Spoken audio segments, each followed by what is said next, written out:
అవేంది అక్కడ పోట్లు పెట్టింది? అబ్బో ఇది నువ్వు చూడాలి.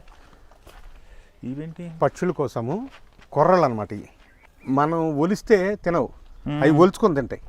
ఇవే పిచ్చుకలు, చిన్న చిన్న పిచ్చుకలు. ఓకే. రోజుకి కేజీ తింటే వాటర్ పెట్టాను. కేజీ తింటాయా? రోజుకి కేజీ తింటాయి. 200 పిచ్చుకలు వస్తాయి. ఉడతలు, పిచ్చుకలు, బాగా పైకి ఎగరలేని పక్షులు ఉన్నాయి. అదొక 15 వస్తాయి. అగో అవన్నీ ఉన్నాయి, మన మాటలకు భయపడుతున్నాయి. Okay okay. అవి వచ్చి ఇష్టానుసారం చక్కగా తిని.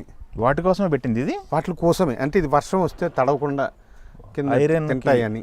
ఓ, మేత తడవకూడదు. తర్వాత ఏంటంటే ఎలుక రాకుండా, పాము రాకుండా. పాపం పిచ్చి పాము తింటున్నాయి అనుకో, పాము వచ్చి తినేస్తాయి. అవును. ఇక్కడ 56 పాములు వచ్చాయి. ఏంటి ఇక్కడికి పాములు 56 వస్తే అందులో 28 పాములు పట్టించాం. అబ్బా, బయట తీసుకెళ్ళి మిల్లుని పారిపోయినాయి. అంచేత పాములకు కూడా జాగ్రత్తగా ఉండాలని. ఇక ఇది కూడా వాటరు పక్షుల కోసమే. ఇక ఇది పెట్టా.